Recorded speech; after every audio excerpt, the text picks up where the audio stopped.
నమస్తే, welcome to KK news. నేను శ్రీదేవి. ఆంధ్రప్రదేశ్ ఉప ముఖ్యమంత్రి పవన్ కళ్యాణ్ భార్య అన్నా లెజినోవా, వారి కుమారుడు మార్క్ శంకర్లపై జరుగుతున్న సోషల్ మీడియా ట్రోలింగ్ పై కాంగ్రెస్ ఎమ్మెల్సీ విజయశాంతి తీవ్రంగా స్పందించారు. విదేశాల నుంచి వచ్చి మరో మతానికి చెందినప్పటికీ అన్నా లెజినోవా హిందూ ధర్మాన్ని విశ్వసించడాన్ని ఆమె కొనియాడారు.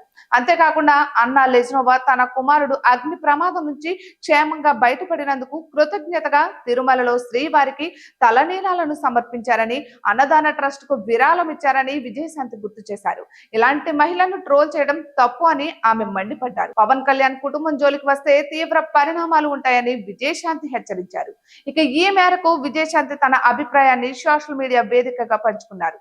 దేశం కాని దేశం నుంచి వచ్చి పుట్టుకతో వేరే మతం అయినప్పటికీ హిందూ ధర్మాన్ని విశ్వసించిన మహిళ AP deputy CM Pawan Kalyan గారి సతీమణి అన్నా లెజినోవా గారిపై కొందరు కామెంట్స్ చేస్తూ ట్రోల్ చేయడం అత్యంత అసమంజసం. అనూహ్యంగా జరిగిన దురదృష్టకర అగ్ని ప్రమాదం నుంచి వారి కుమారుడు బయటపడినందుకు ఆ విశ్వాసాన్ని నిలబెట్టిన నిలువెత్తు దైవం శ్రీ వెంకటేశ్వరునికి కృతజ్ఞతగా తిరుమలలో శ్రీవారిని దర్శించుకుని తలనీలాలనిచ్చి అన్నదాన ట్రస్ట్ కి విరాళం సమర్పించిన సేవ కూడా చేశారు. సంప్రదాయాన్ని గౌరవించిన అన్నా లెజినోవా గారిని కూడా ట్రోల్ చేసే వారిని తప్పు అని చెప్పక తప్పడం లేదు అని ఆమె పేర్కొన్నారు. హరిహర మహాదేవ్, జై తెలంగాణ అంటూ ఆమె తన పోస్ట్ ను ముగించారు. కాగా AP deputy CM Pawan Kalyan చిన్న కుమారుడు మార్క్ శంకర్ కు ఇటీవల సింగపూర్ లో అగ్ని ప్రమాదం జరిగిన విషయం తెలిసిందే. అటు తర్వాత వారు హైదరాబాద్ తిరిగి వచ్చారు. ఈ క్రమంలో కొందరు వ్యక్తులు సోషల్ మీడియాలో పవన్ కళ్యాణ్, ఆయన భార్య అన్నా లెజినోవా, కుమారుడు మార్క్ శంకర్లపై అనుచిత వ్యాఖ్యలు చేశారు. దీనిపై వెంటనే స్పందించిన పోలీసులు